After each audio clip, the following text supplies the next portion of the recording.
So I'm Jennifer Schellpeper. I am with the Nebraska Department of Natural Resources. I've been working there for more than 20 years, and the whole time I've been working on integrated water management. That is really the main theme of what I do in the Water Planning Division. Our office manages the surface water component itself. That is the aspect of the water that we regulate in Nebraska. But then we partner with our local natural resources districts to also manage the hydrologically connected groundwater. So that's our integrated water management. And what I'll be talking about today, I'll talk about the keys that are in our toolbox that make that successful in our legislation, as well as talk to you about some of the challenges that we've found along the way.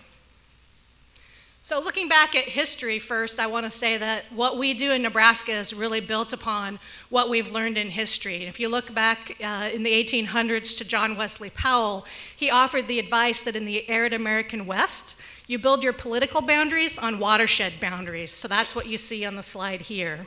And you'll hear me talk about that more.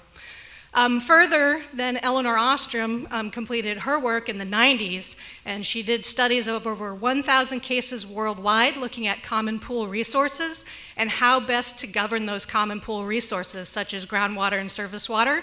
And when you look at her principles, you'll find that Nebraska Integrated Water Management follows those principles that she had listed in her research. So you can see Nebraska water planning on the left side and Eleanor Ostrom's principles on the right side. I don't have time in the flash talk to cover all of this today, but we'll hit a few key highlights of what we do have in our legislation. The first of those is well-defined boundaries for water management. This is clearly called out in our law to have maps that delineate these. We do follow our surface watershed boundaries. You can see those on the map here. And we also have our natural resource district boundaries, which are where we manage our groundwater, following those surface water boundaries as well. So that's one of the features about groundwater management that makes Nebraska unique, is that when this was put into place in 1972, we've been following our political management of groundwater along those same surface watershed boundaries. So we've had 50 successful years now of having our natural resources districts in place. Another item is having your resource boundaries well defined, knowing exactly who has the legal rights to use your groundwater and your surface water. On this map, you see delineated our surface water rights and our groundwater rights, those parcels that can be legally irrigated across the state. And we've just come out with this map published on our website for this most recent year, and our goal is to be able to update these digitized parcels and make them publicly available every year.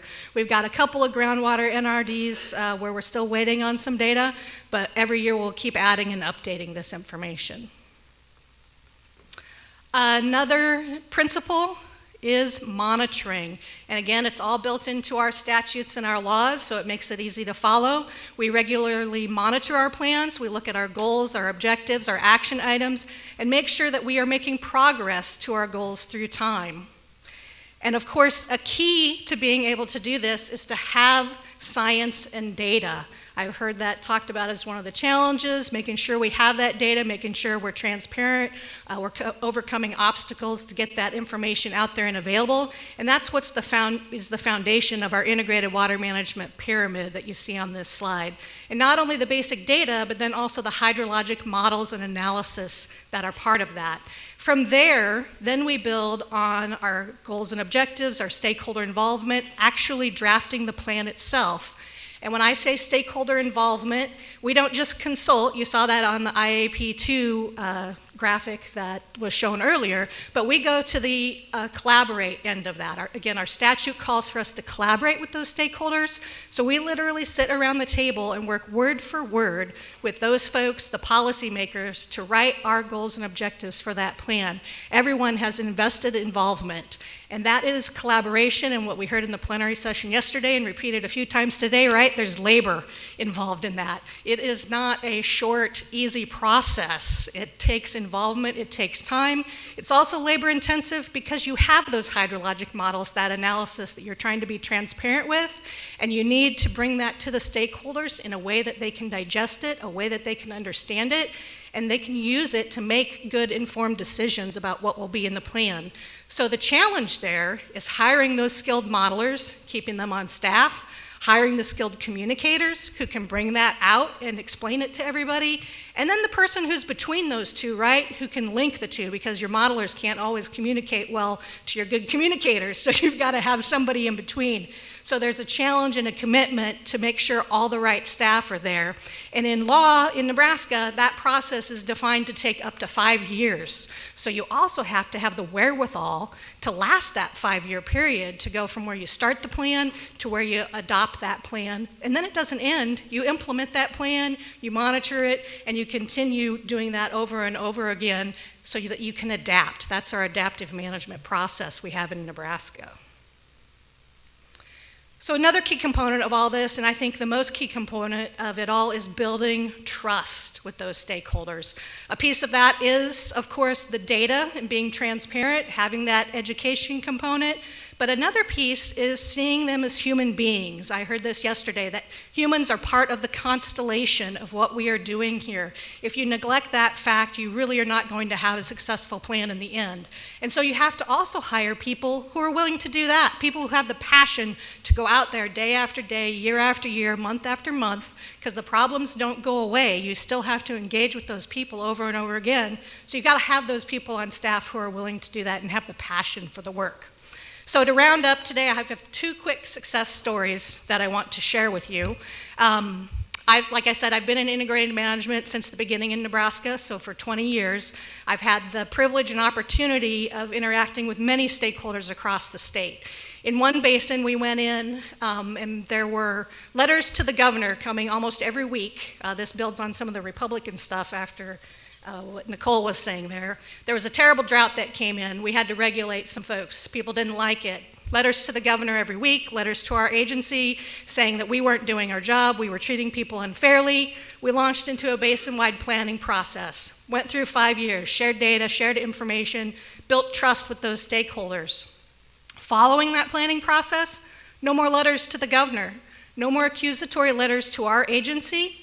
But the communication continued. That person still would reach out to me. He would still send letters. He would still communicate. But the tone was, hey, do you know this is going on in the basin? Hey, I found this information. I think it will be really great, and you might be able to use it while you're implementing the plan. So that, to me, is success story number 1. Success story number 2, another basin across the state where we've had multiple iterations of integrated management planning. So we've engaged stakeholders in the process twice, 10 years apart, to come in and reevaluate where we are in the plan. I'm standing there talking to the full group of stakeholders about stream depletions and groundwater pumping and how they're related. One of the stakeholders who had been there the first time around raises his hand. And he says, wait a second. Don't you mean consumptive use? We spent a long time, 10 years ago, talking about stream depletions and groundwater pumping and consumptive use, and it took a lot of work to come to the understanding that consumptive use is what matters, not the groundwater pumping. I smiled so big. I was so excited to be corrected in that way, to know that that stakeholder had remembered what we taught him the first time around and brought that back to the next meeting and said it in front of the whole group of stakeholders. That was by far the most rewarding moment that I've had in integrated water management planning in Nebraska. So to summarize, our legislative system is built on tools from the past. We've learned from what others have put out there. We put it into our statutes. But I do think that the most important part of all of that is the building the trust and maintaining that trust through the long term. And I believe that if you do that, you will also find your success stories in the water that you're managing in your areas. Thank you.